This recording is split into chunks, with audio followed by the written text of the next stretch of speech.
I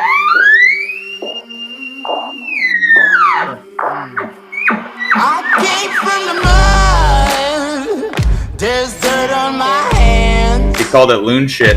It's just that frickin' greasy top layer on those northern roads.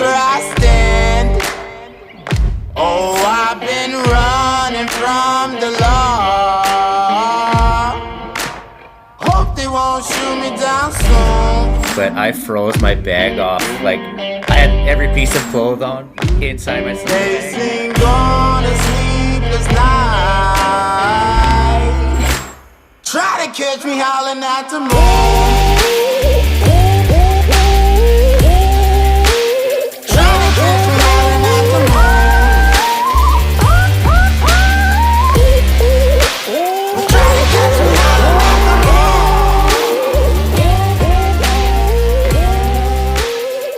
Welcome back, guys, to the Come On Heavy podcast. Officially like to welcome everyone to the 2021-22 hunting season. Bear season is alive and well. Nothing really going on up here. It still wants to be winter sometimes, but I'm going to throw it over to Devin, my partner. Yeah. Hey, everyone. Welcome back. Got out, just to stretch the legs last weekend. And, bears were open, so if something decided to step out and give us the opportunity, we weren't going to shy away from taking it. So it was good to get out in the bush. I mean, and we knew it was early. Saw animals, so that was fun. Hadn't been out, ran into some elk. Nice to see them this time of year. They all looked good. And then I got distracted chasing turkeys around just to see what was going on. There was a tom strutting around there, so gets me excited for the 15th down here and then start flinging arrows at those fuckers too. Yeah. It's still pretty early up here. Usually we don't start hunting bear till middle to end of May, just because, I don't know, there's the odd bear that wakes up early, but the big ones kind of out in the mountain wise, there's still fucking 4 or 5 feet of snow. People are still snowmobiling out there. So for me, I won't be hunting for a while anyways. But with that, we'd like to talk about the Act Now from the Wild Sheep Society. We filled it out all along when it first came out, and I sent it to everyone I knew and my family, and they all filled it out. I got some pretty sad news the other day about some stats on it, and the numbers are ridiculously low for the amount of resident hunters in BC. I think there's 8,000 signatures on the Act Now, which is fucking pretty pathetic. And it's sad because I know I talked to a lot of people in Quesnel, and just in Quesnel alone, I would say 1,000 people have signed that act. So it's time to start pushing it, especially guys lower mainland, guys in the Okanagan, Kootenay area. Like, talk to people, make sure that we get this thing signed, because we're never going to have our right to hunt. Everything's always going to be in jeopardy unless we get on this now and nip it in the bud. Yeah, and we sit and talk with everyone like we're buddies with. We know they've all signed it. We're trying to throw around ideas like, why isn't it getting recognized? You see the posts on the groups on social media. It's like, oh, well, there's this many members. Why is there only this many people signed? Now, we don't know. Maybe it's more than we understand. Maybe it's out of our fucking power. Like, we started talking about that. Like, are we getting screened? Is there a better way to reach people? So if you guys are listening to these podcasts and following these pages, and most of us probably have signed it, someone out there has probably got a better idea of how to spread this. Is social media and podcasts not our best ammo? Like, yeah, we're going to keep using it, but reach out. Let us know. We'll pass it on. Like, we want to find a solution to this, try to get it out to the masses. Are we being censored? Don't know, but it's probably. What do you think? Yeah, was it Steve Hamilton mentioned that we were getting shadow banned? It was on Facebook or something, and that their posts were only seeing a very, very small portion of people rather than being a publicly open page, right? Which is fucking ridiculous, but I don't know. What do you do? But I know there's a local guy in Quesnel here. He kind of went up and above and beyond everyone else. Mentioned Isaiah Kennedy. He printed out a whole bunch of these forms the Act Now forms and dropped them off at the local supermarket here in town, Frank's Supermarket, kind of local hunting fishing shop. And there's a lot of I don't know what the percentage of older guys, like baby boomer, my dad's age, those guys, they're not fucking computer internet savvy. They're not going on and signing the petition, as easy as it is, but they're not. So he had a pretty good idea. He made all these copies, dropped it off there, and he did it perfect timing. All these guys are coming in to get their hunting and fishing licenses, with the start of the new season, and talk to the guy that's going to be sitting at the counter, and you just start giving these guys these forms, and they can print it out and mail it off, or walk them through the steps on how to fill it out online. Little acts like that will go a long way, because there's a lot of these old guys that they just don't know how to fucking I gotta do my dad's hunting licenses and LEHs every year, because it'll take them fucking all day to figure out how to do it when I can do it in 10 minutes. So if that's the case, and if there's guys that that are in that situation where they're not getting on the computer and looking at this stuff, maybe help them out, print it off, or sit them down and show them, get them in front of a computer if you can. And we really got to start pushing this, because it's going to go a long ways, and we're outnumbered. So if everyone's not speaking their voice, shit's going to get taken away. Yeah, I mean, I don't think I have anything else to add to that. We got to stand on this. We got to come out together. So when talking social media and guys reaching out like Isaiah, that was great. Thanks for that. It's fucking inspiring. And I don't know Isaiah. Kurt knows him through hockey or somewhere, but younger guy. And no. That, through work. He's not a hockey player. Oh, sorry. Yeah, he's one of them dog fuckers at work, but but a guy that's passionate enough to reach out and really want to help with this, and that's super inspiring for me to keep pushing all this shit, more than just for my reasons. Other guys reaching out to us too this last couple weeks after our Gear Dump episode. Guy named Dan Coleman reached out, and he gave us some input on our filter experiences and what he's seen. So Kurt and I, like we mentioned in our last episode, have typically been running particulate filters for our water filtration. And I never really thought about filter freeze up until Dan reached out and kind of mentioned problems you can have with that. And that's why he, likes using SteriPens primarily. So for guys who were listening last episode, that's another little tip to add to the mix.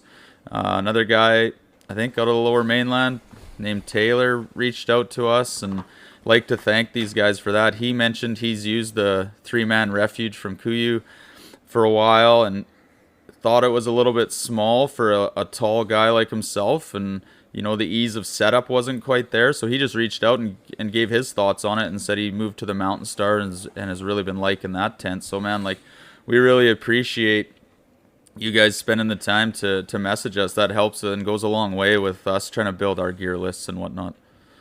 Definitely, yeah. We're getting guys from all over.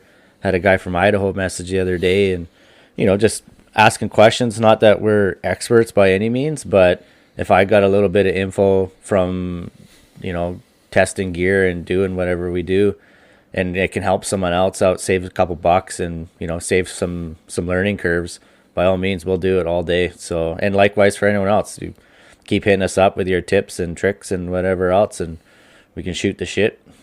So yeah, keep the reaching keep the out comments. really. I get motivated by it. Like sometimes you get kind of bored or tired of doing stuff, and as soon as you guys reach out and say like great podcast, enjoying the shows, it fuels me to try to help create good episodes every other week. Like that's, so keep it up. Like it doesn't hurt. Definitely, yeah. With that, today's episode, we brought on a good buddy of ours. He's actually my brother-in-law. But this guy, he's a fucking absolute monster. He's probably one of the strongest humans I've ever fucking met. But he gets out and after it, and we got him on mainly because this guy gets behind guns and shoots. He's the load developer and the rifle, I don't know what you want to call it, for setup. Precision Optics. The setup for setup work. Yeah, for Precision Optics. So this guy's, he's fucking shooting well, shooting probably 3-4 times a week, multiple guns, every different caliber, seeing what bullets shoot well out of what guns, hand loading for custom guns. Like he does it all. So he's got a lot of intel and knowledge on shit like this. Anything else, Dev? Yeah, it comes from it from multiple angles in my mind. Like, he's very knowledgeable. He always has answers to questions I have about guns, optics, hunting gear in general. And he's a big time hunter. He grew up similar to Kurt and I, would, hunting with our families, but he grew into that mountain hunting backpack style. He's a sheep nut. He's been on multiple sheep hunts with very skilled hunters and very experienced hunters, and he's pulled a lot of experience from that. So we really respect his opinions with this kind of stuff because of the experience he brings to the table with hunting as well, that he can just lend right to what you need as a rifle and a setup. Pay attention and listen along, and you might pick up a few tricks and just things to think about when purchasing a gun or purchasing bullets and even optics. It's a pretty good listen, so stay tuned. Okay, welcome Garrick to our shitty little podcast here that Kurt and I like to do. Appreciate you coming by and spending a few hours. I didn't get to see you when I was up there in a couple weeks, so it's going to be sweet to chat with you and hear what you've been up to. Yeah, thanks for having me. It's been a while, so be good to catch up. Yeah, so a lot of guys, if you don't know, Garrick's my brother-in-law. I'm fortunate enough to call this big son of a bitch my brother. And the whole point we wanted to get him on is he's been hunting his whole life, but he's really dialed in when it comes down to loads for bullets, guns, you name it, like shooting. He does a lot of the work in the shooting at Precision Optics. We've had Omer on a couple of times, so I'm sure our listeners know what Precision Optics is and what they do.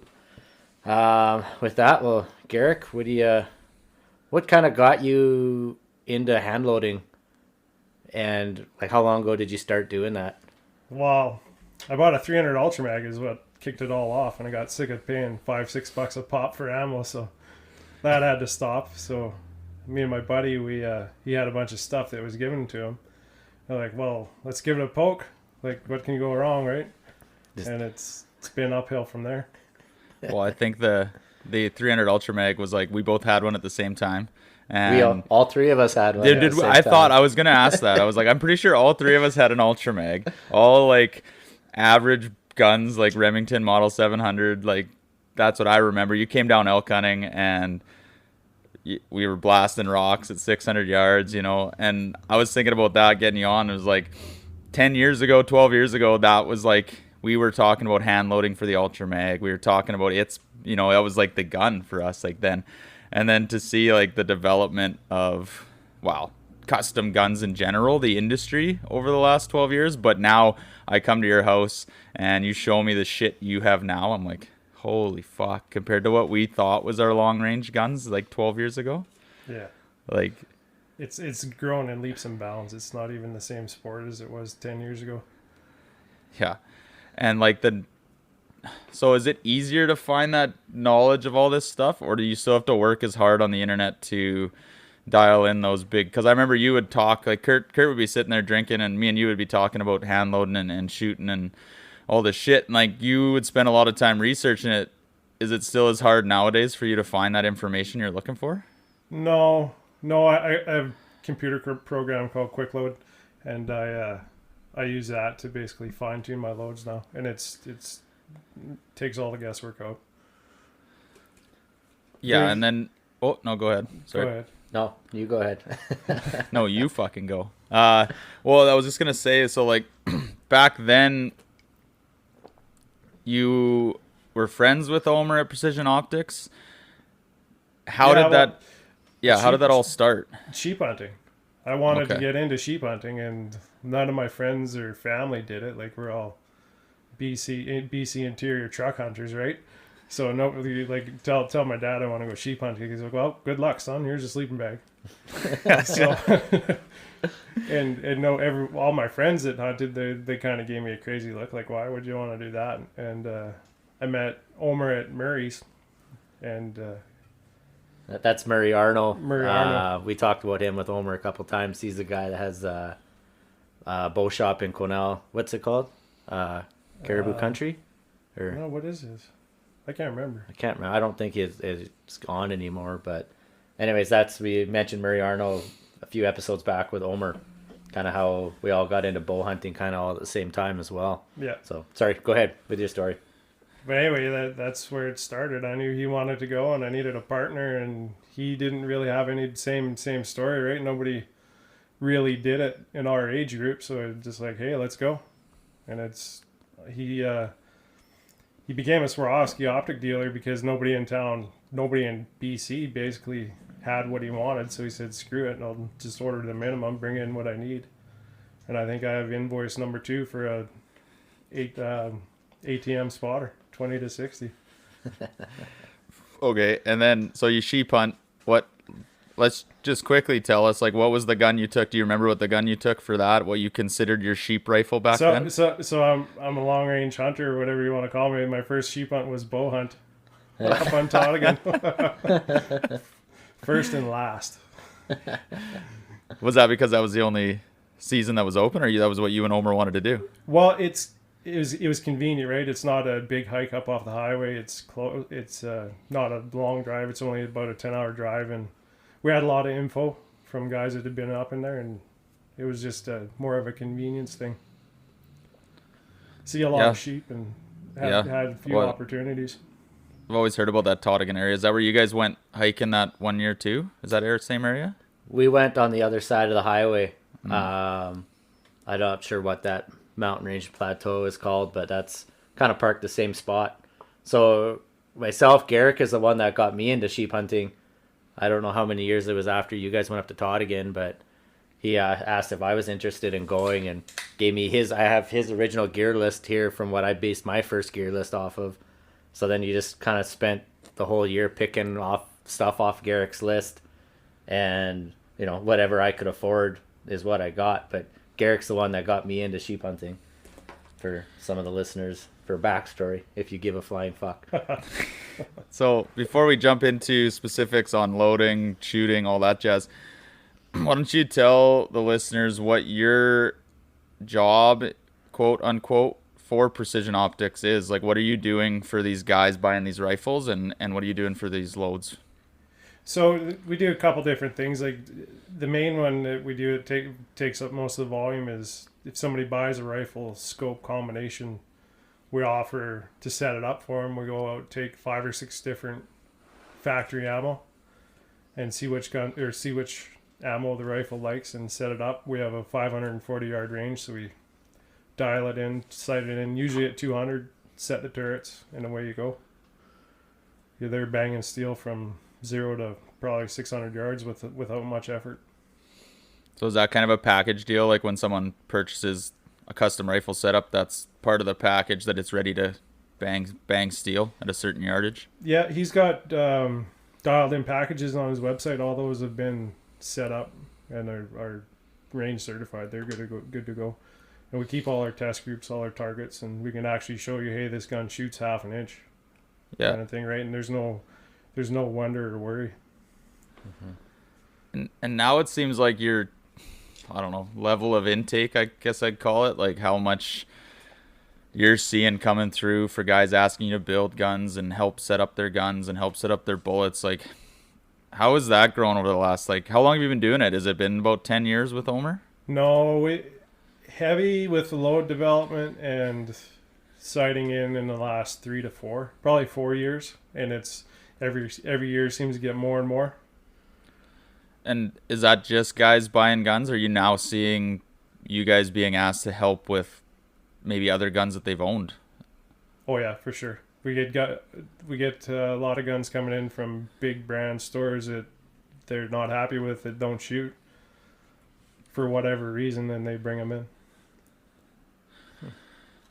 Yeah, I didn't know that that was so much the case. That's interesting. So I kind of wanted to jump in, unless Kurt, do you have anything else with the precision optics side of it that maybe No, no, pick not off? really. No. You Okay. kind of hit them all. So Yeah, well, I kind of wanted to segue into basically hand loading, and then kind of combo, just bullet talk and maybe caliber talk and a few things in there. So when you first started out hand loading, like, I mean, the reasons you kind of already explained is, and that was kind of the way I was too, was like cost and finding ammo, and that's still a problem to this day. Would you now, with all the, like, I don't know, trophy grade and custom ammo that you can buy, would you still encourage people to get into hand loading still? Yeah, I would. Yeah. If nothing else, it's just you'll get more consistent ammo and better Yeah, so better bullets, more selection. You can. It's just the sky's the limit. You can tailor what you want to what you have, right? So can you give a bit of advice to maybe a listener out there? Like, I've heard of hand loading. I don't even know where to start, and how do I approach that whole side of it? Like, just from right out of the beginner, like, how did you approach it? Where does it start from? I just started reading the internet, man. Like I was on those forums on the reloading manuals constantly for years and years and years. And I like it. My only advice is just jump in both feet.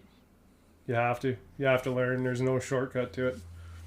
It's not rocket science by any means. It doesn't need to be complicated or overly expensive. You don't need the big digital scales or the fancy case prep centers, but you do need to just do it, basically. Follow your reloading guides and fly at it. Yeah, that's just as simple as that. For safety wise, I mean, the reloading guides are pretty clear. I don't think, Yeah. I mean, they've all talk about that, but yeah, I mean, that's how I kind of looked at it. Internet, and then you, like, we'd talk, we'd chat, pick each other's brains. Like, I remember the 300 rum talk was always like, how much powder are you stuffing into that big fucking case? 100 grains or a tumble, man. It was Yeah. rocking. yeah. Garrick would be like, "Hey, I got some shells for you." So I'm like, "Okay, cool," and he'd just snicker as he handed them to me. And you could tell which ones Garrick loaded and which ones were factory. Yeah. A little more poof coming out the other end. Yeah. It was I learned a lot in the first few years. Wasted a lot of powder. A lot of powder and a lot of brass.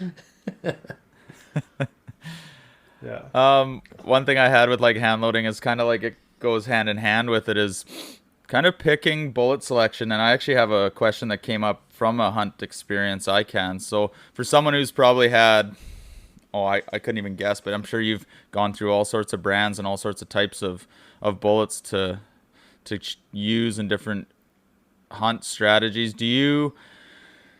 Are you now a believer that you use one type of bullet for all hunts? So are you using, like, the ELDX type, or were you more of a believer that you'll load a gun for long range and then have that, close range type expanding bullet? Like, where's your thoughts there? One bullet won't do it all. I can tell you that right now. If you're gonna have either close range performance or long range performance, and they overlap a little bit in the middle, in like the 400 to 600 yard range. But if you want to shoot a moose at 200 yards, I don't recommend a fragmenting VLD type bullet, right? Yeah, and that's actually, I think, what happened to me this year. And this is like I said, I hand load, but my knowledge of everything isn't as what it should be, I guess. Because my father-in-law hands loaded his whole life too, and I told him, like, well, I shot my elk frontal 40 yards through the chest, and I was, you'd think about it when you're about to pull the trigger, but I was like, it shouldn't be a problem. Like, I'm shooting a 300 short mag, like 185 grain bullet, we're good. And we got the elk, but it, went a lot farther than I thought. And he said, well, it's probably because you shot him with a VLD, like, and it was a burger. And Yeah. I'm like, fuck. Yeah, that's 100%. He's like, you should have been shooting like a Nosler partition. Like, Nosler partition, Nosler Accubon, Barnes TSX or TTSX. Those are the bullets you want when you're in tight in the bush. Kurt had same experience with your elk this year. Yeah. with the ELDX Yeah. frontal shot, and it went quite a ways. Throat shot. Yeah. Well, and that's something I didn't really consider, right? Like you think, oh, you shoot an animal that close, it shouldn't matter. And, one strategy I'm thinking, what do you think about this? So some country you hunt, you might get into both categories. You might need to dump an elk at 400 yards, 500 yards. And a lot of times, because we play the call-in game, I'm going to have a chance to shoot them at 50 yards. Is it wise to just pack two clips, one with a long range? Like if you have long range, you're gonna have a chance to change your bullets. So is it wise to stock the clip with like loaded partition type bullets? And then if you know you're gonna shoot long range, you're just gonna switch them out? No, I wouldn't do that. If they say your longest range you're going to shoot is like 500 to 600 yards, I would just stick to the monometal Barnes LRX or the Nosler Accubon. Okay. They're if you hit them where you're supposed to, there's no reason that bullet won't work and do its job. I guess that's another point. Like how the long range bullets, where do you consider the line drawn? Like an Accubond, I used to use those. I love those. That's what's in my 300 Ultramag cases still is the Accubond. And where do you draw that line where you need to really step up to the VLD type, like as far as yardage? I draw it at 400. 400? Yeah. Anything out that far, the Burgers, the ELDX, they're all going to work well. They're going to have a slower impact velocity, and they're going to still penetrate. They're not going to blow up on impact or anything like that. And you're not taking a frontal shot at 400 yards most of the time, right? So it's in the ribs. You hit them in the ribs at any distance with a Burger, and they're gonna go down hard, right?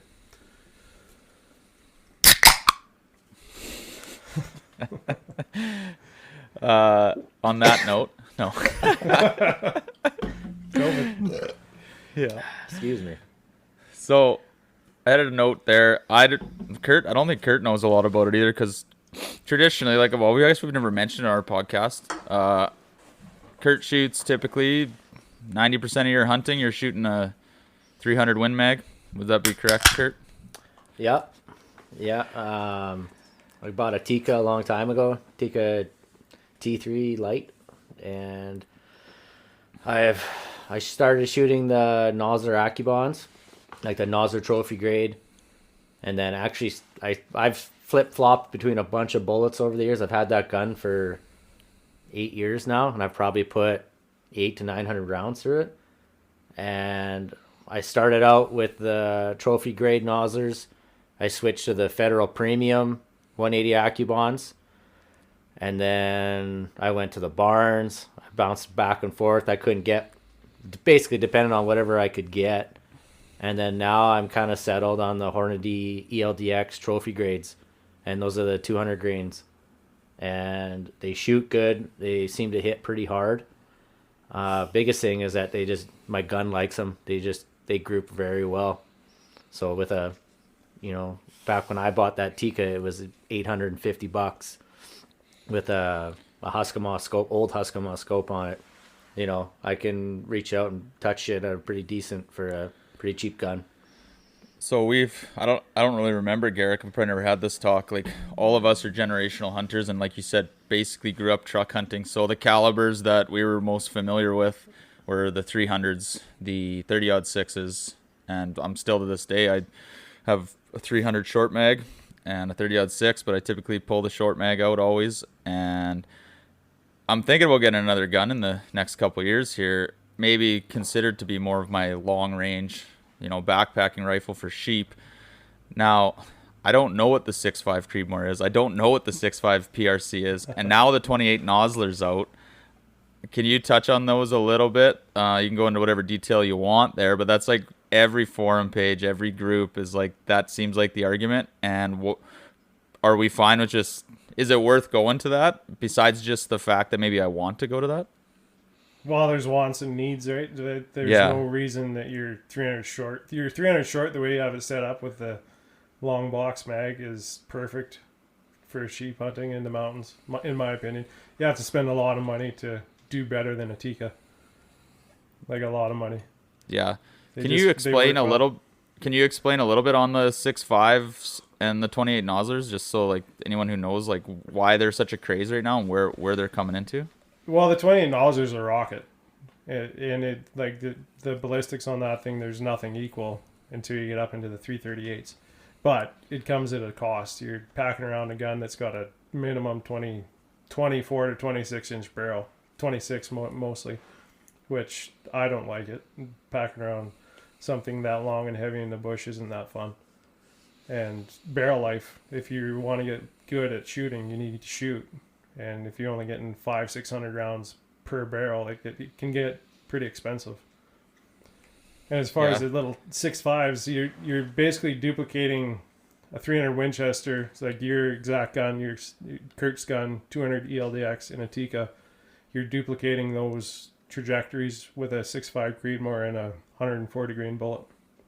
So it's the practice component of it is worth it, just because you can shoot a lot. It's cheaper. There's less recoil, and you just get used to the guns. You could have two identical setups and practice away with a 6.5 Creedmoor. I don't think that the Creedmoor is necessarily a good hunting option. There's better options out there, but for as far as practice or a new shooter or something like that, it's the way to go. So is that, because I've got a Tikka 243, where does that kind of sit to the 6.5 Creedmoor? Like It's a smaller bullet going faster.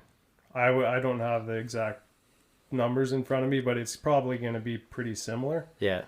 For a trajectory out to 500 yards, out past 6, the Creedmoor will probably take over, just because it's got a long, skinny bullet with a bigger BC. Okay. So most of the times in any kind of gear conversation, cost comes into it. So while we're still, finishing off the hand loading, kind of that kind of side of it, is there a difference in cost for finding, I don't know, everything to do with hand loading? Like if you had to pick, is it harder to find dies? Is it harder to find brass? Is it harder to find bullets for these certain calibers? And is there one, if you were to recommend, someone just wants to hand load, like you said, my 300 short mag, Kurt's 300 Win Mag, they can shoot, you can take them sheep hunting, you can build those bullets, make them good. Is there one out there that kind of trumps the other when it comes to like budget? I shoot a 300 Win Mag just because of that. Just it performs well, and components are cheap, and you can find them. It doesn't matter where you are in the world, you can find a box of 300 Winchester. Mm-hmm. Same thing with the 7 Rem. Most places carry it. Pretty easy to find components. Yeah, it's still. What about when you're actually like ordering? Like you obviously order probably online and through that kind of stuff. Like, so if you're not looking for going to a store, but you do have the ability to order online, is it still easier to find exactly what you want for those more common calibers? Yes. Yeah, it's easier and cheaper mostly. Like you get some of the 28 Nozzler brass, you're paying $400 100. Like it's pretty expensive. Jesus. So that's another reason. That's why I shy away from it. There's no, if you're not shooting it, there's no reason to have it, right? No, that's interesting. I mean, that's good. I think that's important. I think everything has to have a cost to it, and if you can get the same performance or at least happy with the performance out of something, then why do it just because it's a fad? There's fast, and then there's fast enough, right? Like you don't. Yeah. There's a happy medium in there. And shootability too probably is a big key. Yeah. I mean, all those 6.5s are probably pretty nice to shoot rather than shooting a 300 all day long. Yeah. It gets pretty old pretty fast, especially with a muzzle brake. Yeah, so that tied. Oh no, go ahead, Garrick. Sorry. Even the little 6.5s, you can tell after a range session, you shoot 40, 50 rounds. You can tell you've been shooting all day, even with a brake on them. Really? Yeah. So yeah, I've never sat behind one. With the 6.5 Creedmoor, 6.5 PRC. Well, I asked you earlier today. I've never shot one. I've never even looked at them. Like David said, like everyone talks about them, but I've never even looked at one. So what's the difference? Like I've seen Omer's got that 300 PRC, and that's a pretty sexy looking fucking bullet when it's sitting on the table. I know. I just ordered one. Did you? So like I seen that, I was like, wow, that thing looks pretty deadly. So what's the difference between the 6.5s and the height behind them? So basically, when it take a short mag case, neck it down to It's not exactly. It's a short action ultra mag case, neck it down to 6.5, and you're running 200 to 300 feet a second faster than the Creedmoor. So all it is just a Magnum version of the Creedmoor. This might sound amateur, but 6.5, like, is it a 6.5 millimeter bullet? Like, what is the actual bullet? 6.5 millimeter 264. That's what it is. Okay. Yeah. So 264 accurately. What is there any difference? Well, 280 accurately. Yes, 280 that's what I'm- accurately, yeah. Yeah, sorry. Yeah, so that's what I'm- 280 yeah. accurately is a 7 mil bullet, so a bit bigger. Okay. There's a 264 Winchester, 260 Remington. They're all 264 Winchester be on par, but maybe a bit faster than the PRC. The 260 Remington be on par with the Creedmoor. It is on par with it, maybe a bit faster. What was that Weatherby your dad had? 257. Yeah. Where's that sit in the mix? Bigger case, smaller bullet. Typical Weatherby bullshit. Yeah. And Let's pri- make this hard to 100 get. grainer scream as hard as we can. And I imagine that one's hard to get fucking shells for and whatnot. Yeah, I haven't bought a box of bullets for that thing for 10 years just because it's not fun pulling the trigger at $5 a pop. Yeah. That's exactly why we all got away from the Ultra Mags. Yeah. Yeah, exactly. And the shoulder just gets pounded out after a while. Yeah. I used to wear a well- life jacket when I shot that thing. That's a good pro tip, eh? Pro tip, take the old orange life vest. Yeah. Well, Kurt kind of touched on shootability. Like, ties right into, so we had a listener ask us a question and maybe give our opinion on it. And I think your opinion would be a great opinion on it. Ties into like we'll move into like a rifle in general category. So you have youth now starting to get into hunting, and I will at some time, I think. If not, it's not a big deal. So the question kind of came across getting youth hunters, so maybe around the age of 10 years old, into shooting and hunting. Obviously, like 22 to start with would be my recommendation, but let's talk about a rifle caliber to get them into large game hunting, so like deer hunting or stuff like that. What would your recommendation be, or what do you do for your son? I built a 6.5 Creedmoor just for that. It's something I can use, he can shoot, and it's plenty for what he's going to use it for. So anything like a 243 6.5 Creedmoor 708 Remington, somewhere in that short action standard bolt face category. Does that also tie into size of like stocks and stuff? Like, is there a brand out there that has a more shootable stock for like smaller build people? Like I think most manufacturers, I know like Tikka, Savage, Browning, they all make like a youth model or even a ladies model that are more suited for shorter length of pulls and just a smaller stature shooter, right? And it does make a big difference to make sure that stock fits. Yeah, is that going to be like a big difference when it comes to confidence, like comfort behind a rifle? You know, it's going to be it's loud, it's kids getting into it. I've seen, you know, adults get into shooting and be shied away. So like comfort is sure. a big thing. Oh, for sure. If it doesn't fit well, it's going to recoil wrong and it's going to hurt. Like it could smack your cheek or it could be sitting in their bicep or something. If it doesn't fit, it's not going to be a pleasant experience all the time. Not saying you can't do it. Like we grew up shooting standard size rifles when we were 10 years old, right? Yeah. Like you still do it, but you have to want to. Well, it comes back to like Omer was on here and he literally was shied away from rifles altogether because his dad put him on a 300 Weatherby, his first gun he ever shot, 12 years old. And Yeah. Yeah. Yeah, I shot that thing. I actually built a load for it, and he's not lying. It's pretty rude. Pretty rank gun. Yeah. yeah, she's a little aggressive. So is that, when you say those calibers and that kind of fit up, is that going to be the same for, smaller females get into shooting, smaller guys get into shooting? Like, is it kind of similar? Like, or is youth that much different? No, it's all similar. Even a new shooter, period, like a grown man, to shoot a lighter recoiling bullet is not going to hurt you. It's going to help you because you're going to shoot more. Okay, yeah, that's good. I think that kind of answers that. Still on the topics of rifles and shootability kind of, but more so, if maybe you don't have an answer. I think I know your answer to this still, but let's just say like the regular guy, the regular hunter, looking to have a rifle that he can confidently shoot out to. I have 500 yards. It's always in my number's 500. I don't know. That's just kind of where I sit for a guy that doesn't shoot enough to be confident past there. Brand and caliber, what would you suggest for someone that just wants to get into it without spending too much money? So my go-to would be a Tikka. The Savages, the new 110 with a proof barrel, they all shoot well. They're butt ugly as sin, and you probably open a can with that action, but they shoot well. The Brownings, yeah, no home where they shoot well as well. So it's pretty easy to get to 500 or 600 yards these days. And it doesn't take a lot of doing. would you suggest the caliber? Caliber, depending on the shooter, how much experience they have. A good one, my standard is a 7 Rem mag.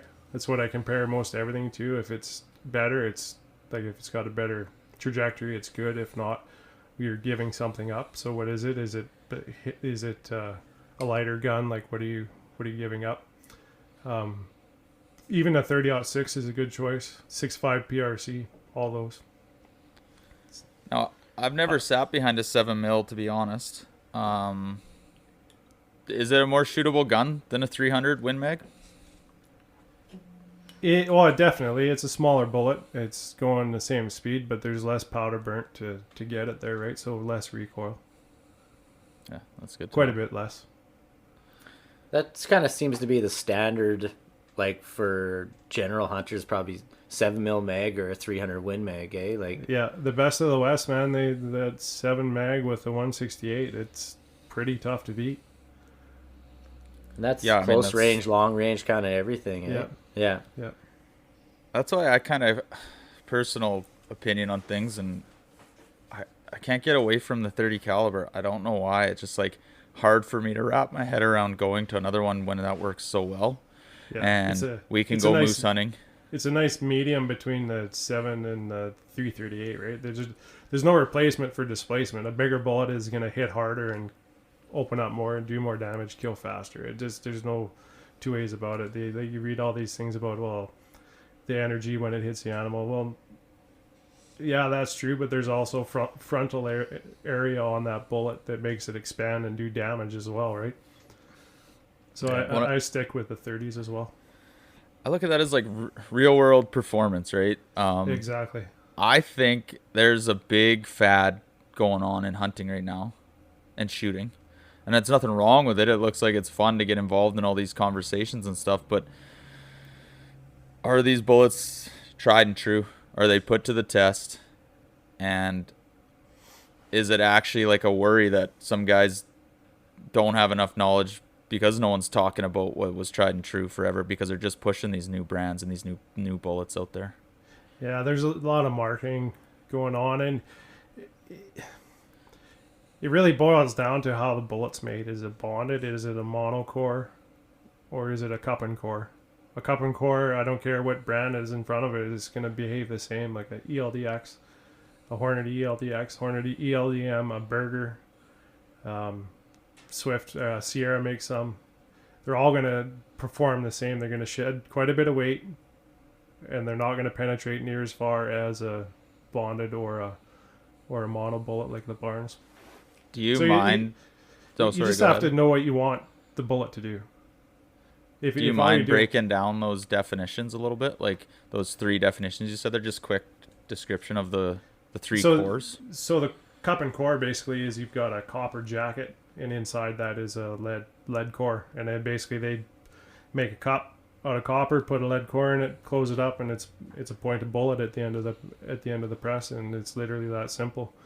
Bonded bullet, same thing. They have a bonded copper jacket to the lead. I don't know the process of it, so it holds together quite a bit better, and it's softer than the Barnes. Barnes is a solid copper bullet with a hollow cavity inside that makes it expand, and you could shoot a moose at 20 yards and a moose at 500 yards, and it's going to look the same. That bullet's going to look the same. It's going to expand reliably within its limits all the way through.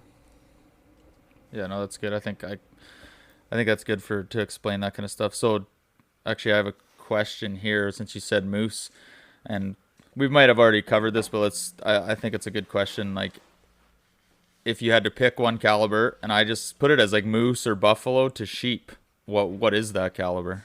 For me, it's big 30 Magnum. Like, I don't care if it's a 300 short, 300 Winchester, the new 300 PRC.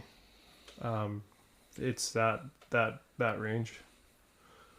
Yeah, Kurt, that's kind of how I felt with that. Is that kind of the same as you, like 300 something? Sorry, were you asking like for just moose or for No, sheep? if you were gonna in like general? on a budget, like kind of like us, like Kurt and I and Garrick, we all hunt. Like Garrick has a little bit more of a selection of rifles to choose from because it's his hobby. But me and you, it's like we hunt moose, we hunt elk, and we hunt sheep all in the same year. And I'm comfortable with having that 300 for all of them. Yeah, And I that use was one kind of the gun, question. one bullet, and anything that I've shot at, unless it all depends on fucking what you're capable of shooting, and if you're a good shot, you could hit a fucking something in the neck and not do critical damage or in the guts or whatever. But if you make a good shot, it really doesn't matter what you're using. But that 300 Win, it hits hard. I can get bullets fucking anywhere, and I can shoot it. I can shoot it all day. That muzzle breaks loud, but I don't know, man. I can out to probably 600, 700 yards. I've like within 500. I'm guaranteed it's a done deal. So I don't know. That's kind of where I think. Even deer season, I packed that 300. I got my 243, and if we're going coyote hunting, I'll pack that. But that 300 goes everywhere I go. When it comes to, I'm not going to touch on optics too much, but the one question I had about rifle builds and optics for you is is it a turret or is it a drop compensation reticle? Both. You fucking would say that. Yeah. See, I like them both too. So maybe explain where you'd like, maybe where they go, like which one crosses over to where. So, like, the turret is definitely going to be more precise at longer ranges. You can maybe dial it within an inch kind of thing, and with a reticle, you're kind of you'll be within a half a minute. Doesn't matter the distance. Most reticles are half minute etched. But yeah, like the thing with the reticle is it doesn't move. It doesn't get off track. If 0 is 0 and There's no 8 minutes failing is points 8 in minutes. it, right? Yeah, exactly. Yeah, like that I think was always the conversation when we first talked about when reticles and turrets were being the talk. I'm still shooting a reticle, and Kurt runs a turret, and I watched him use that turret on his sheep this year. Now, Kurt, do you remember dialing it back to 0 after we did it? Were you conscious enough to do it? I don't know, but I've definitely not done that in the past. Oh, for sure. Like, you go out to the range and you're like, oh yeah, here we go. Fucking your first like 4 shots, 5 shots. You're like, what the fuck? This is a way out. Like, did I drop this thing? And then you pull the cap off. You're like, oh, never mind. I got to go back 26 fucking clicks. That's Yeah. why. Well, maybe that's an overlooked thing for some people getting into this, like buying a scope, building a gun. Maybe they're new to this whole game. Like, that's our concern with turrets. Now, would you also place reticles at a certain range and that's it? No. No. You can dial. You can shoot as far as your heart desires with a reticle as long as it's there, right? You can 1,000 yards is easily doable with a reticle. Most higher end scopes are available with both reticle and turret. I was on a hunt 2 years ago, and I fluffed on a bull elk at 500 yards 3 times. And I was mad. Like, I almost two-handed that gun off the freaking cliff. Like, it was a watch this guy's moment, right? Like, get the cameras rolling. This is a done deal. Yeah. And I missed. Well, it turns out my turret wasn't, like, my scope was fucked. It was not tracking by, like, 2 minutes. I turned it back down, cranked it back up, and it was like 6 inches high at 100 yards when it was supposed to be on 0. It just wasn't returning to 0 all the time. but I had a reticle inside it, so I ended up shooting a moose the next day with it with the reticle at 350 yards. Fuck. So Yeah. that's why I say both. It's that reticle never changes. Is 0 is 0, and it's usually quicker to use a reticle. In all honesty, for hunting. Yeah, I'm No. kind of. Well, go ahead, Kurt. Sorry. Just when it comes, do you have a reticle question? I was gonna ask him about what scopes you like. Well, I kind of was gonna ask what the magnification for reticles and stuff he's like, and so I don't know which ones you want to go with. Yeah, it was Yeah. same thing, scopes still. Yeah. So my current go-to is a Night Force 2.5 to 20. I don't like the big 30 power scopes. It's the parallax is too much of an issue. I like to keep it simple, and you get a bigger field of view with the lower power scopes. There's no real benefit. Like, yeah, if you're precisely shooting 1,000-meter bench rest kind of stuff, yeah, you want more magnification. But for hunting situation, I think 18 to 20 is more than enough. So now, like, oh yeah, never mind. You answered that. I'll just No, sit you're here and good. Go fuck myself. Well, no, it's good, and like I actually I tossed around the idea of maybe putting a new scope on my Tika this year for our sheep hunt. I think I'm tossing it back the other way now just because I don't want to spend the money more than anything. But I watched Kurt. He has the turret. He's got a Husqvarna. It's a nice scope. And currently on my 300 short mag, I'm running a Leupold VX3 with the Boone and Crockett reticle, Yeah. and it's Getting at her. yeah. I'm comfortable with it. It's a 10 power. Now, I think because I'm only looking at making sure I practice out and get good to that 500, 550 kind of range. Like I don't foresee myself shooting farther anyways. So, do you think, in your opinion, that I'm still safe and gonna have confident groups with that kind of scope? The Boone and Crockett's pretty coarse reticle. Like, it doesn't really, it's not defined in MOA or mils. It's not something I liked or ever preferred, just because it doesn't give you an exact holdover or an exact reticle size. My go-to budget scope, is not even that budget, it's around $1,500, is the Zeiss V4, the 4-16. That's about my entry-level scope. To do it performs well, it does what it's supposed to in and out, and they're just a nice scope for the money. No, that's good. Yeah, no, that's what I wanted. I wanted a bit of a legitimate answer. You could say my scope shit. It's fine. Oh no, I don't no holds bars when if it doesn't work, it doesn't work. It's a piece Yeah, of no, shit, that's it's been a fine scope. I just like honestly, it's on my mind to potentially upgrade just so that that once in a lifetime shot at 500 yards is there, and I want to be confident that I'm gonna make it. Well, that's it. No excuses, right? If you miss, you miss, and that's where I was at with all this stuff. I just wanted something that worked. It didn't matter what it was. I just wanted, if I missed, I missed. Yeah.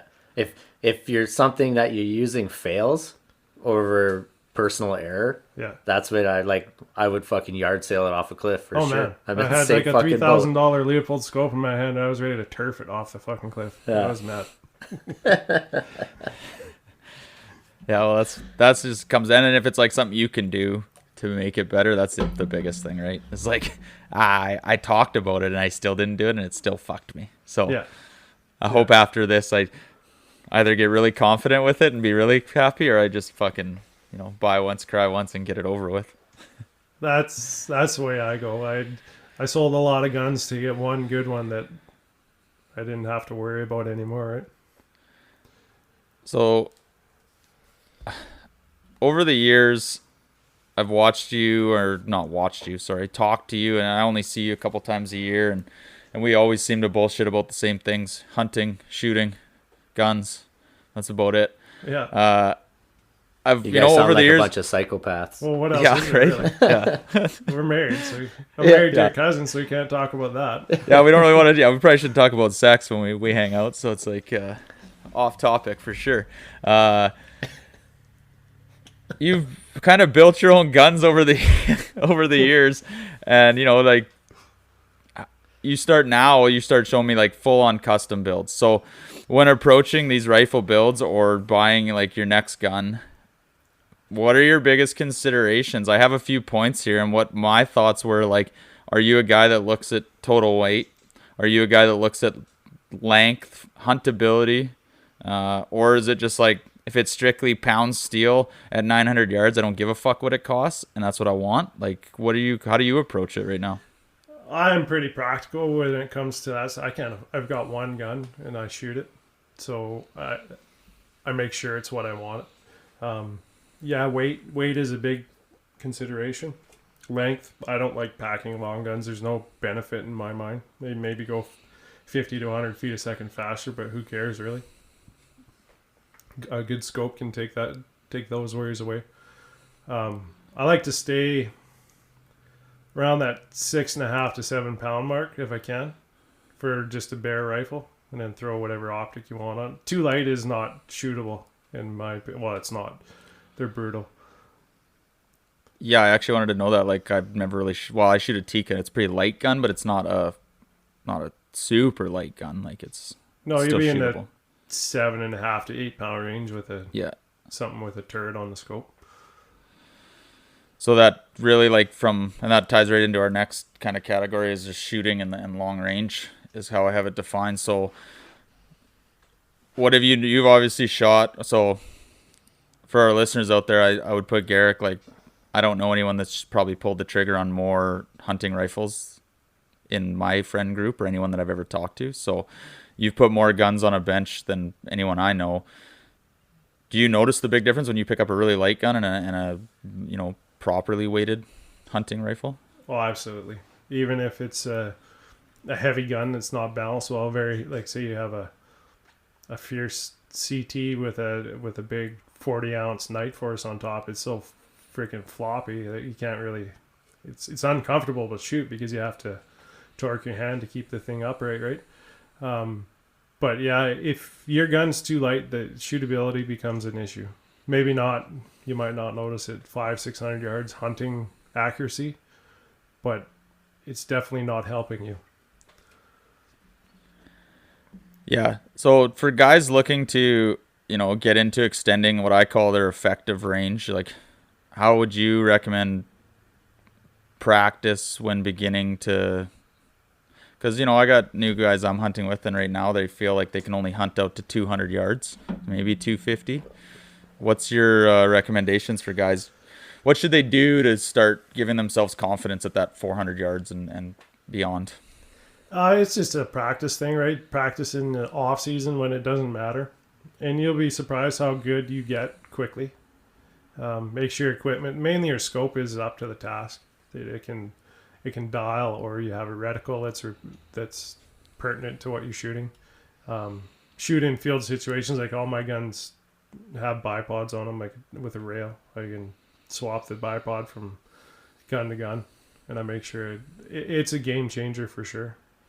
If you're shooting off a tree stump at 200 yards, but that's probably your max, right? So just make sure you're set up with a good rest, or shooting off a bipod.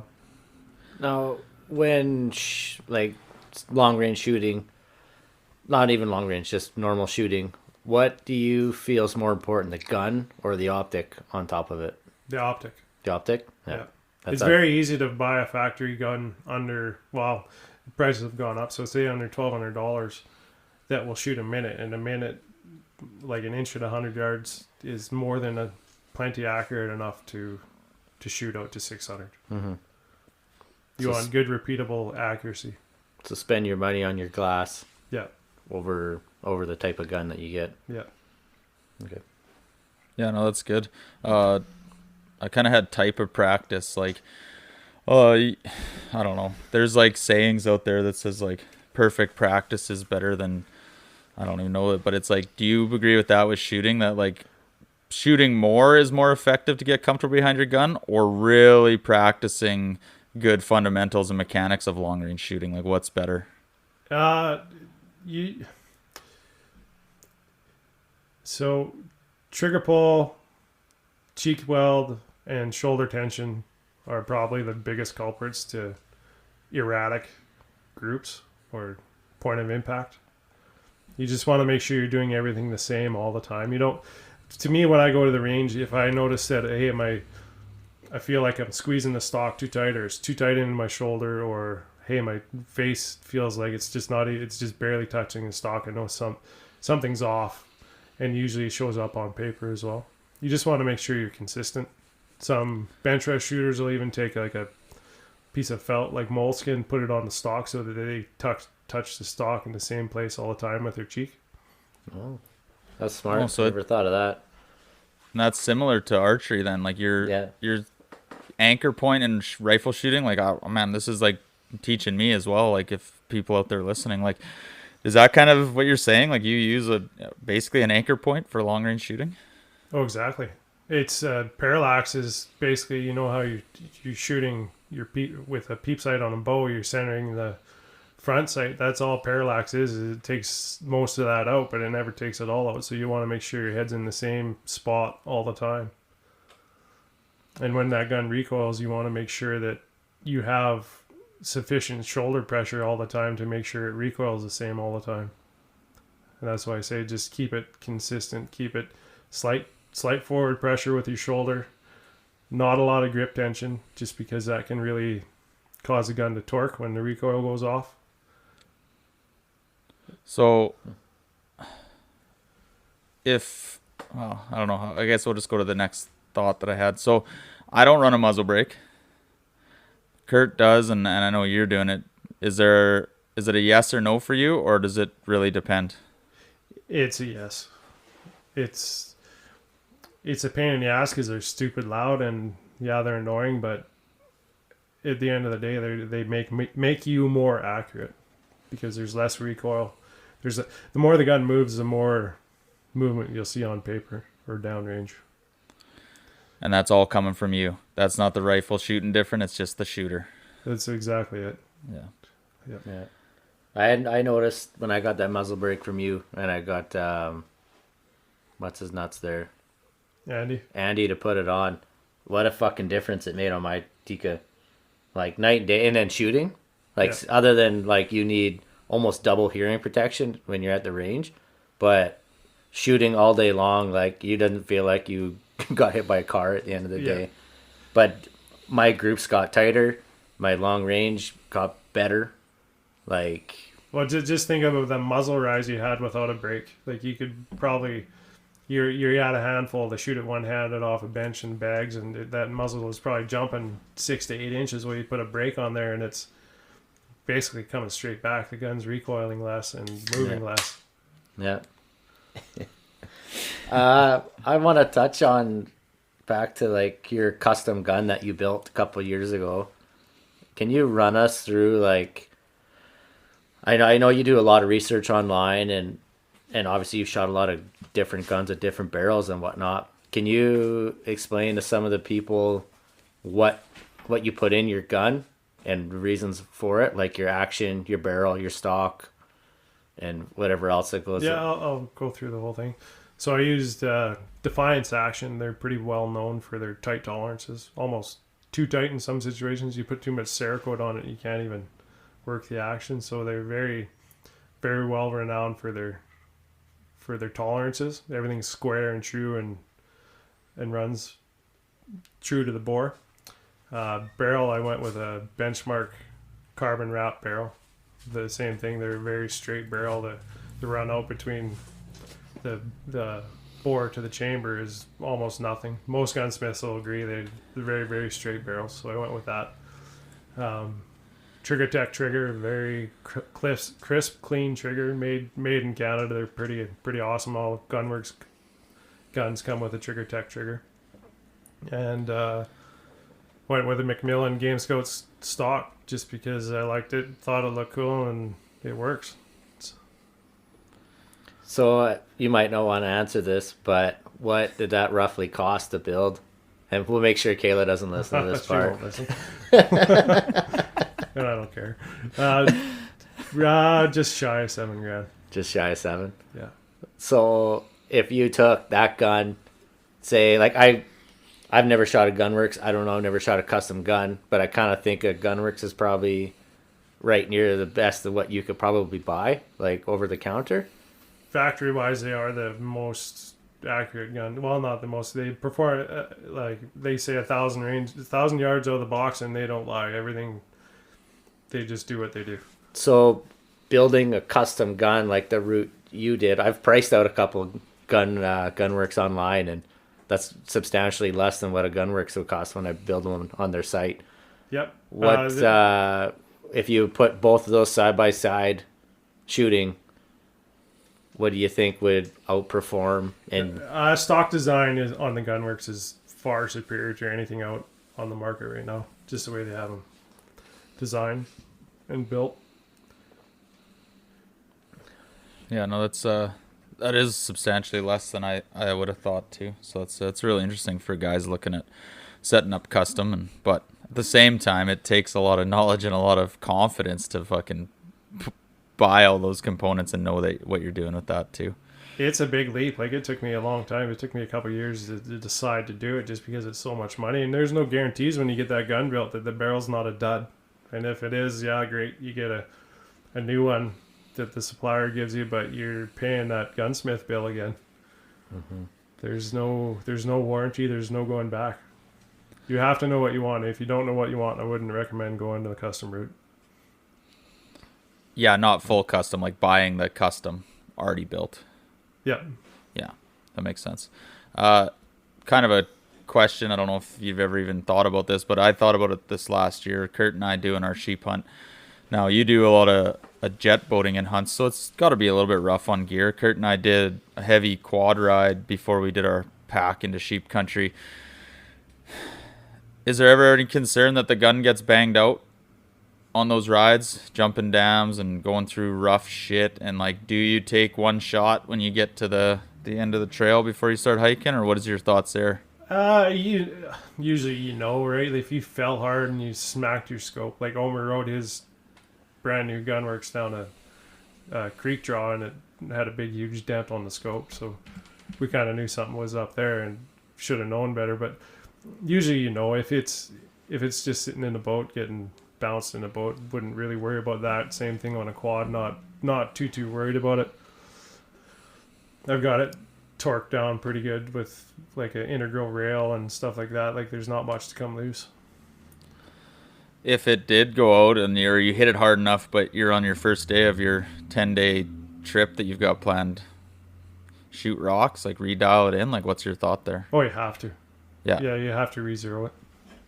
Yeah, you'll just spend the time to do it. It's no question, figure out a way to do it. Yeah, I pack a box of shells at 20 rounds at minimum. Well, not usually 20 rounds when I go up, just for that reason. No. so I got a question here. So say a guy's got no budget, unlimited funds. What are you buying? Gun, scope, Gunworks. which model? The Climber. The Climber? Yeah. And that comes with what optic? You can, I think they have a couple of options. Usually they're pushing a Mark V. Leopold's pretty hard, and they're nice scopes. Really good. Now, on the other aspect of it, a tight budget, what are you buying? Yeah, personally, I'd be Tikka Which model? T3. Just a regular Tikka T3. Yeah. And then, like I say, my budget scope is a Zeiss V4. That's what I'd throw on it. Okay. Cool. Yeah, no, that's a good question. What bipod are you going to throw on both of those guns? Well, an Atlas on the Gunworks, and whatever I can make work on a Tikka. Yeah, Can you'll even be like even the old hair still works good. yeah. The stock's not really set up to run a bipod off, but they still work. Yeah. What I do you- got what- that Caldwell Acumax. That Yeah, I carbon remember fiber when one. you just brought it up just before the sheep hunt. Yeah, and super light, super stable, but that, like, you don't transfer that to other guns. It's a motherfucker to take on and off. Like, it's when it's on, it's on. Yeah. That's the only downfall. Like, it was good and bang for your buck, and how light it was and sturdy. Like, you couldn't go wrong. But other than swapping them from gun to gun, like, we could have taken one bipod between the both of us, but we couldn't because there's no way of getting that fucking thing off on the mountain. Yeah. Well, that's there's actually definitely interesting. definitely I a didn't- cost thing there too, right? Like I think the Atlas bipod is like over $400 with tax. Yeah. It's not. It's a And then your pretty gun big has to investment. be rail capable, right? Yeah. Yeah. So yeah, can you explain that? I didn't know that was actually a thing. That's how far the loop on these custom setups I am. So certain guns can only take certain bipod type setups, or Well, they're Tikka doesn't come. They come with a sling stud. No real. The fore end is hollow. There's nothing really to bolt a pick rail to, and Alright. that's what the Atlas attaches to on your stock. So there's no Yeah, real. It some guys won't even say put a bipod on them because the stock is so flexible, but I say do it anyway just because who cares, right? It's not going to make him less accurate. It's better than shooting off a backpack Exactly. all day long, or a stump, Yeah. Yeah. or fucking anything. I picked up a cheap bipod just because I'd never really shot off bipod, and I picked up a aluminum bipod off Amazon and mounted it on my sling stud, and it's pretty good for the amount I paid for it. Like you said, I was definitely more accurate with it than I was without it. Yeah. Yeah. Now, what about those javelins, the Spartans? Like, people rave about them. I've played with them. They seem so light. Well, they're so light and they're so rigid, right? The adjustments are pretty like time consuming in my opinion. Like, yeah, they're turn legs, like a twist lock kind of thing. There's no rotation on the legs at all. It's put them down at 9 degrees and away you go.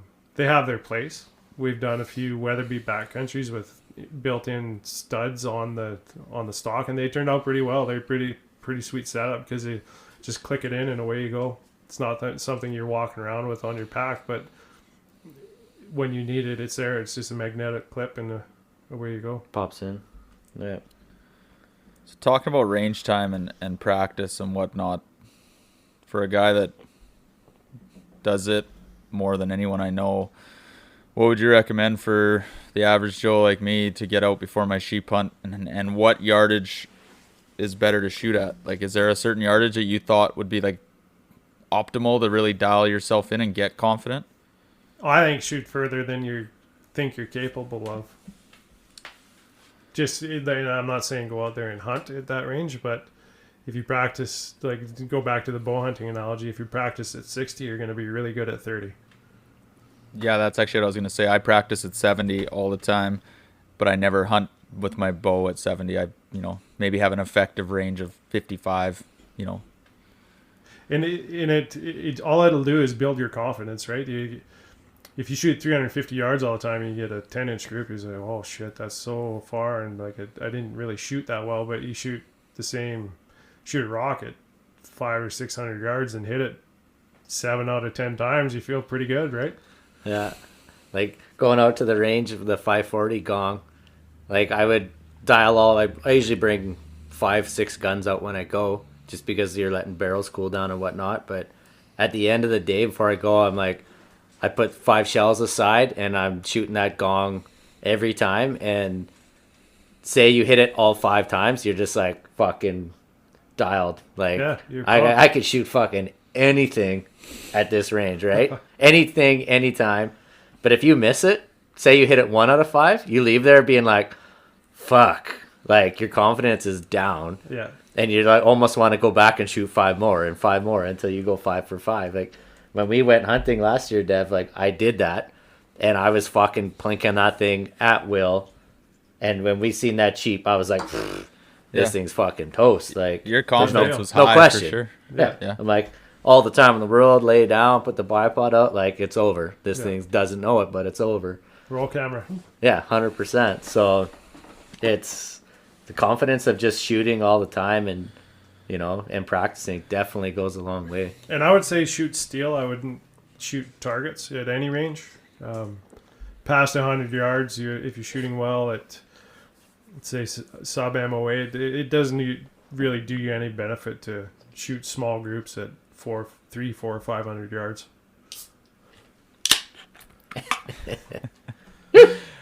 Well, I think that ties into a whole like really good conversation point, is that how much confidence can give people. Like, it's probably more important that they're confident with their setup, confident with their rifles, more so than having the best gun out there. It might correct me if I'm wrong, but that's how I look at it. If I'm super confident with my Tikka like Kurt was, and you're going out there, it's going to make a big difference, especially if it's the first time you've spent all the money, you're going in the backcountry, you're taking time off work. Like, be confident, like, get out there, do the practice, more so than worry about which gun you bought. Oh, exactly. There's no replacement for practice. You have to do it. And it goes back to, like, which gun should you buy? You should buy the gun that you can shoot comfortably the most.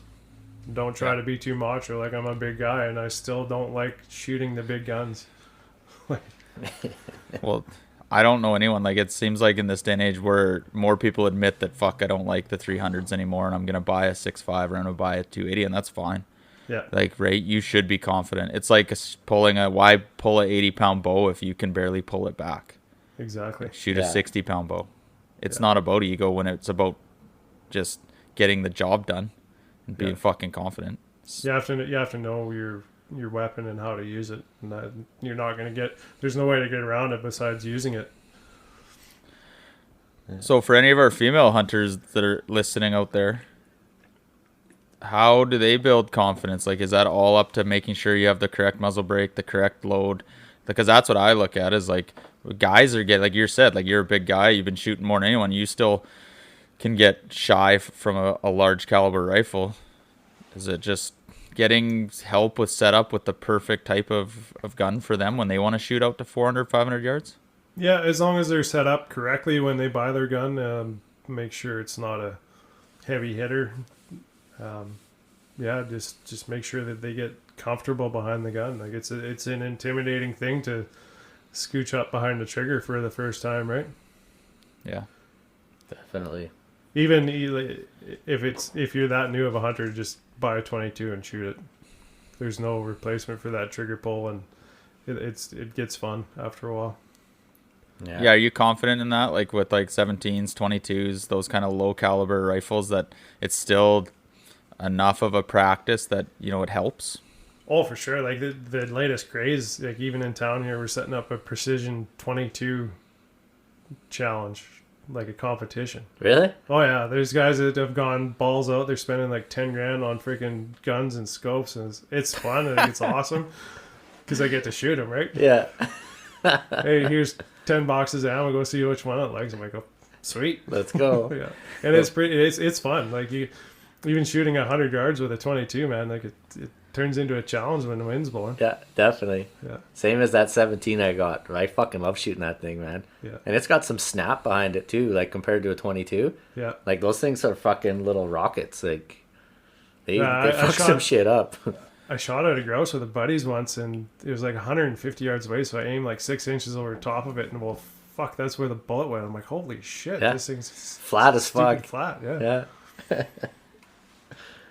Well, let's get into. Or you got any more tech questions and shooting No, that's questions? good. Yeah, what do you got now? I always like listening to the fucking hunting stories.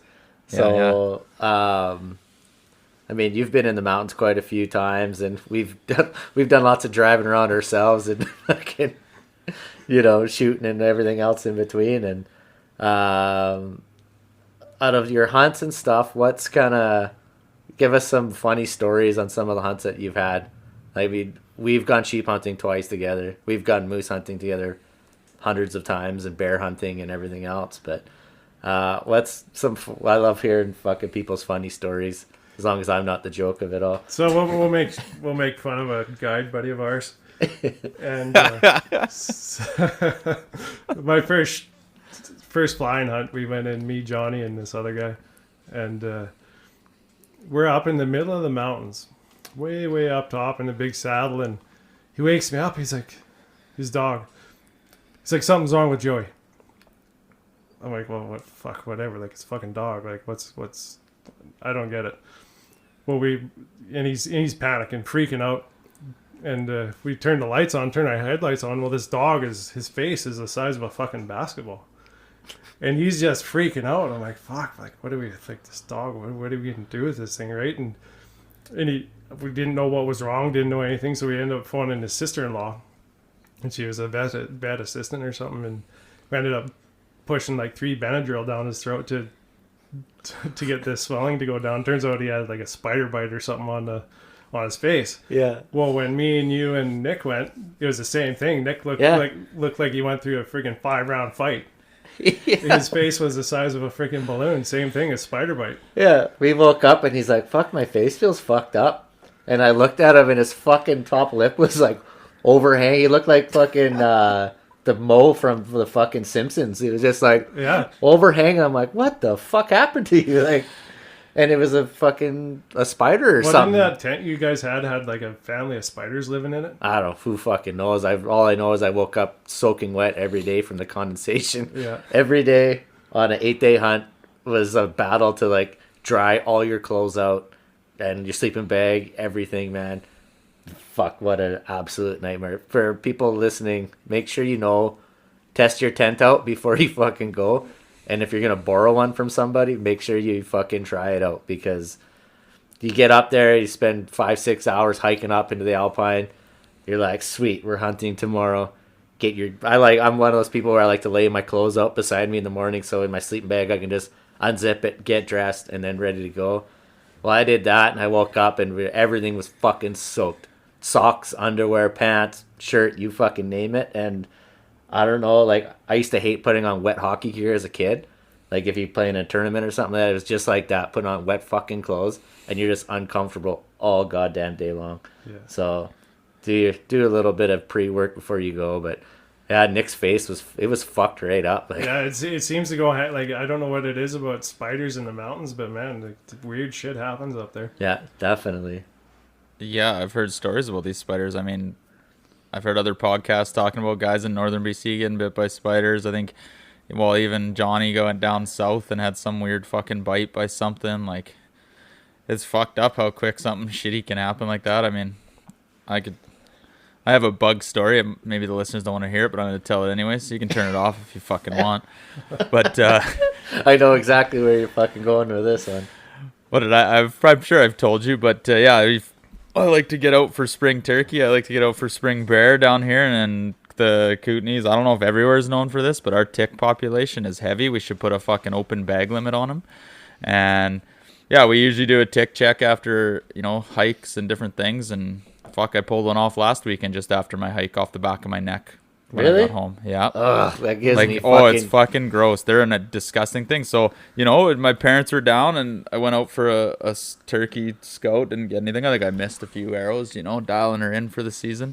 And yeah, they were like, Christina's always worried about ticks and checks me out. She says, you're good. And well, fuck, I'm in the shower and cleaning up after the hard day of hiking. And fuck, I feel like a weird spot on my inner thigh. And I'm like, what the fuck? Like, oh, maybe it's like a scab or maybe a ingrowing hair or something. No, I fucking reach down and pull on and I feel it and it's hard. And I'm like, what the fuck?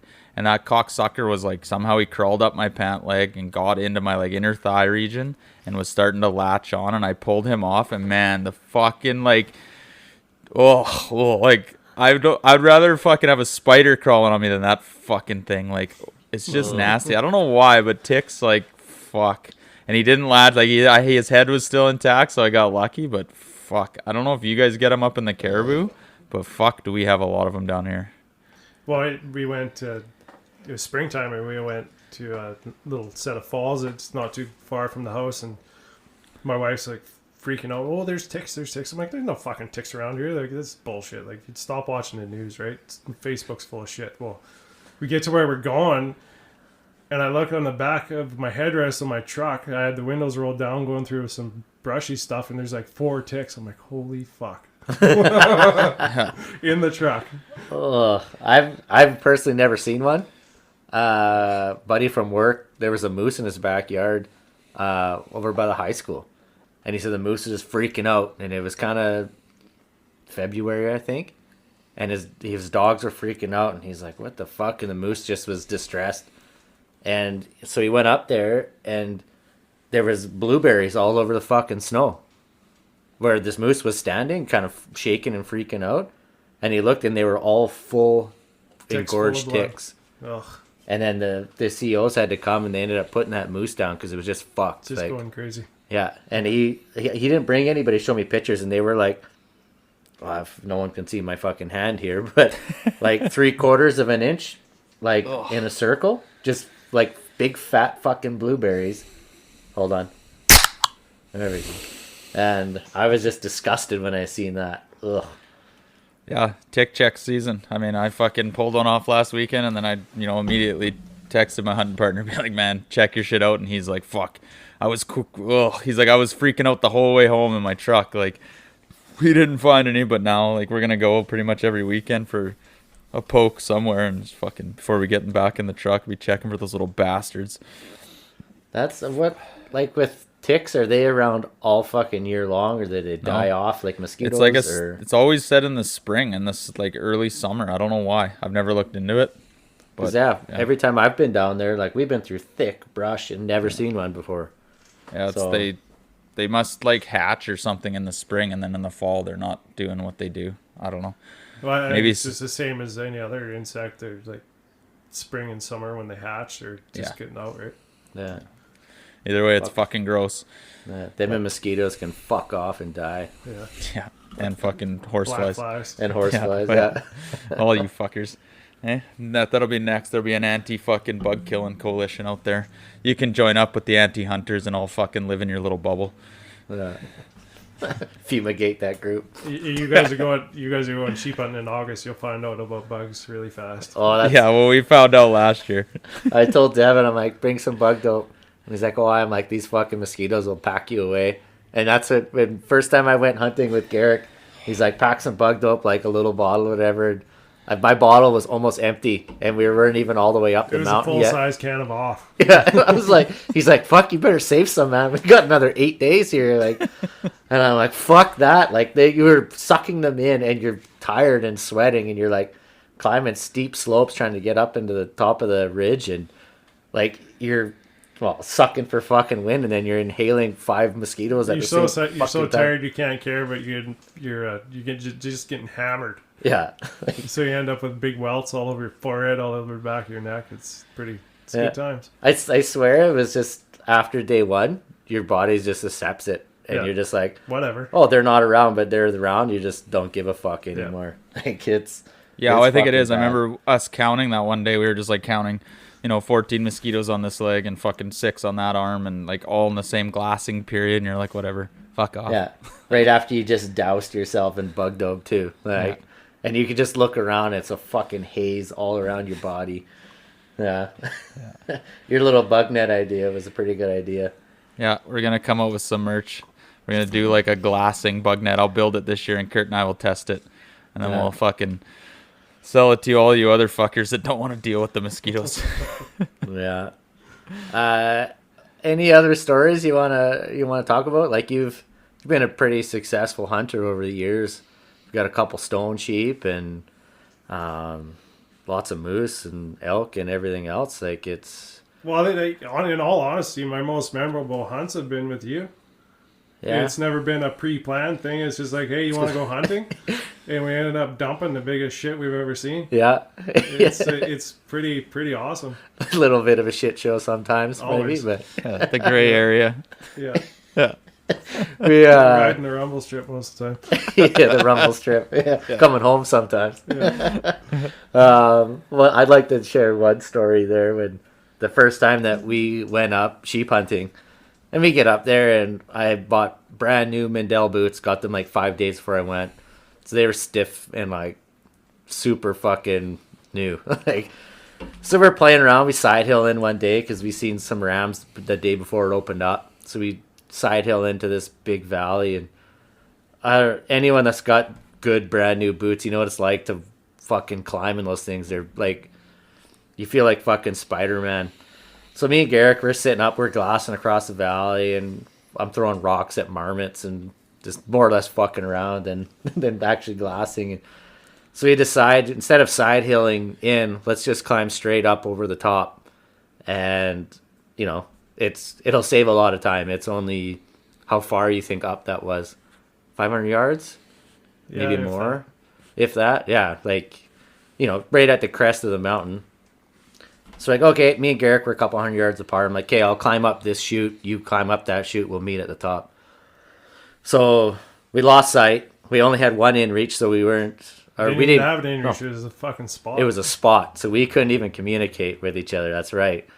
So I take off, and I'm fucking think I'm Spider-Man. I get in this little rock fucking chute, and it's completely vertical, but it's notched out where my boots can go on the sides. And I've seen the videos of those kids that climb up those fucking little nooks in buildings, right? And they go up 20, 30 feet, and then they fall down. So I fucking did that. I climbed up and I got right up to the fucking top, and my toes were, I was sitting on little cutout in the rock that were like an inch, maybe 2 inches, little ridges. Get up to the top, go to grab a rock to pull myself up, fucking rock pulls out, and then I got like halfway up, halfway down, and then I got fucking scared, and then the legs started shaking, and I'm like, fuck, like if I don't grab something solid to pull myself up, as soon as my feet leave these fucking little tiny fucking ridges that I'm on, I ain't gonna find them again. And then I got stuck, and I was like, what the fuck? So I'm up a 20-foot cliff onto 300-400 yards of shale, probably to the tree line. Probably, yeah. Like steep as fuck. So I'm like, oh my God, like what am I gonna do? Like if I fall, I'm dead. There's 100% I'm dead. So I ended up getting turned around. So now I'm facing off the fucking mountain, and I'm looking down at my toes at the river down below me, being like, holy fuck. So I ended up taking my backpack off. I had some rope in there, so I lowered my backpack down. I ended up ninja my way down this fucking rock cliff. And I finally got back down to where I started, and I'm like, I probably ate up half an hour, 45 minutes on this 20-foot section of cliff. And I'm like, oh, Garrick's going to be at the top already. Like, fuck, he's going to be wondering where I'm at. So then I, like, go around this fucking cliff, and I start climbing up, and I get in that alpine grass. And it was so fucking steep that I was jamming my toes in and grabbing on moss. And it was literally climbing almost a vertical ladder. And I couldn't go down because it was scary as shit to go down. And I remember stopping to take a piss, and it was so steep that I put my head against the mountain. And I was pissing, and I was looking through my legs at the river, or the creek at the bottom of the valley, standing almost vertically. And I was at point of no return where I'm like, I can't go back because Garrick's at the top. Going. Yeah, Garrick's at the top, right? He's got to be fucking waiting for me. So I just like literally climbed a ladder all the way till I got up to the top boulder field at the top of the mountain. Get through the boulders. I get right up on top, and I'm like, fuck. Garrick's not here. I'm like, and then the panic fucking set in. Like, Garrick's gone. I'm like, what if he fell? He's got the spot. What the fuck am I gonna do now? Like, I gotta go back down there and find him. Like, if you fell, you're fucking dead, or you're severely fucking, you're basically messed dead. up. Yeah. So then I'm like yelling. I go to the cliff. I'm yelling down there. No, nothing. I take a bunch of shots off the mountain. Nothing. And then I'm like, oh, like full blown anxiety. And I could see our tent was across the plateau, like maybe a kilometer away. I could see the tent. So I'm like, okay, I'll go back. I'll dump a bunch of shit. I'll get some overnight stuff. And I'm going to side hill in and find my dead brother-in-law, like absolutely fucking freaked right out. Almost in tears. That's how fucked up I mentally was. Yeah. I was done, like broken. And I'm walking back, and I'm like, how the fuck am I going to explain this to my sister, to my family? Like, like, what the fuck? Like, and then I'm almost, I don't know, probably halfway back to the tent, and I look across the valley, and I see this little speck coming up. So I hit it with the binos, and it's fucking Garrick. And I broke down in tears. I was so fucking happy, because I was like, oh my God. So I yell at him, he looks up, and he waves at me. How long do you think it took us to, like, connect? Another Hour. An hour? That's Yeah, how far it was apart a we long were. ways. So we meet up, and I'm like, oh my God, man. Like, I'm so glad that you're here. And he's like, you fuck, man, what did you say? Like, you went up there? Well, there's no way I was going up where he went. That was fucking stupid. I went the long way around, went the safe route, and just hiked the creek back up and went back to the tent. Yeah, I was looking at them bluffs. I'm like, fuck this. Yeah, it was... I was done. Like, I we've talked about it before. Like when you're done, mentally done on the mountain, like you're done. And that was my first mountain hunt, and I was fucking. I still have like flashbacks of being stuck on that cliff, and it scares the living shit out of me. Like that's my funny story. Hunting was fucking one of my stories, hunting with Garrick, but it was. Don't get yourself in a predicament, and don't fucking separate unless you guys have communication with each other. Yeah, that's probably a good point. Is like if you're gonna separate, be aware of the whole situation, and yeah, fucking shit happens quick in the mountains. Yeah, I would just say don't do it anymore. I don't do it anymore. We just stick together. It is what it is. If somebody's not comfortable, they're not comfortable, and you go a long route. Yeah, definitely. There's no benefit to it. No, I definitely didn't feel any tougher or braver going up that fucking that cliff. Yeah. I felt pretty fucking dumb and by myself. So That's that same trip with the dog, Johnny. He's about like I don't know, like 90 pounds maybe if that, and we're going across this. The big dog boulder. or Johnny? Johnny. He's going across this big boulder field, and I'm a big guy, like in shape. I'm 240, and I was in pretty good shape. And he's bouncing, like running across these fucking rocks. I'm like, Jesus Christ! I take a step, and I just about go ass over tea kettle every time I move, right? And he takes off. He gets up on top. He's fucking mad. He's like just pissed off, and he's gone. I'm like, fuck. So I keep going. Well, I get back to the tent, and I'm just about puking. I've been working so hard. I'm like, how long you been here, man? And he's like, well, 2 hours. I'm like, you fucking kidding me? We only went like 1.5 kilometers, and you've been here that long? It just blew me out of the water. yeah. Yeah. Fuck. Yeah, well, that's that wiry muscle, that mountain muscle. Yeah. There's not too many mountain guides that are like big dudes that do like the backpacking. No. Horse guys there is, but not the guys that are on their feet doing the backpacking. They're all like super little fucking wiry dudes, eh? Yeah. There's no longevity to it. Your hips will blow out. Your knees blow out. Something gets wrecked really Definitely.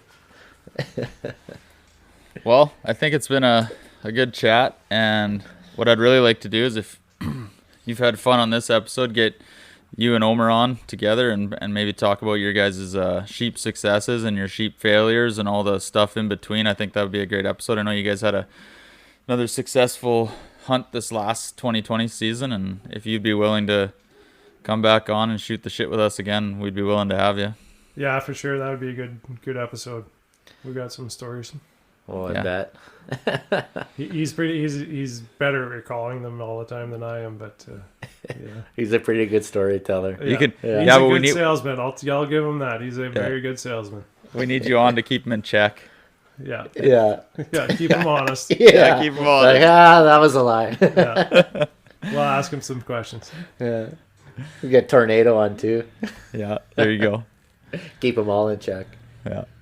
All right. Well, if that's all you got, Kurt, that's all I got. And Garrick, thanks for coming on, man. Yeah, Yeah. thanks for having me, man. Yeah, thanks a lot. If there's anything we need to dive deeper into later on, we can do that as well. Yeah, if anyone's got given. any questions for Garrick on reloading, guns, optics, he plays with a lot of fucking guns and a lot of optics. So hit us up with questions. We can forward it to Garrick, or if you want Garrick himself, what's your Instagram handle, bud? It is my Instagram handle. I think it's Garrett Column 93. We'll tag him. Yeah, We'll tag him. we'll tag him in the episode. You guys can Yeah. send it. He would love it if you filled up his direct messages, is what he told Yeah. us before. I go on there about once a week, so we'll all hours too. Like middle of the night, you got a question, just hit him up. Maybe we'll give out his personal cell phone number next episode. Yeah. No, but if you guys have any questions on this and you want us to ask Garrick or dig into him, let us know. Hit us up, direct message us, check us out, shoot us an email. It doesn't matter. We're on all the platforms, so we've enjoyed your guys' feedback. Yeah. With All that, right. we're out. Peace. I came from the mud. There's dirt on my hands. Strong like a tree. There's roots where I stand. Oh, I've been running from the law. Hope they won't shoot me down soon.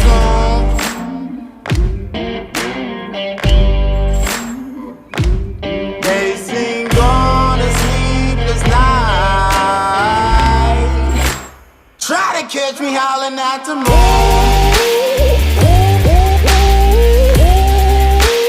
Trying to catch me howling at the moon. Trying to catch me howling at the moon. Trying to catch me howling at the moon.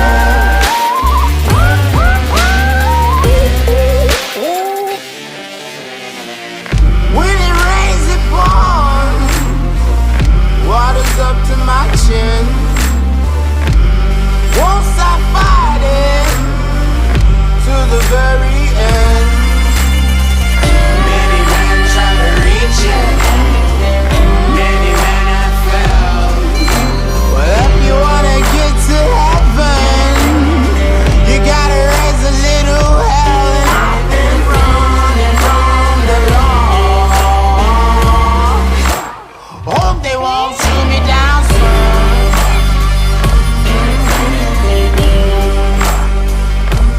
Facing on a sleepless night.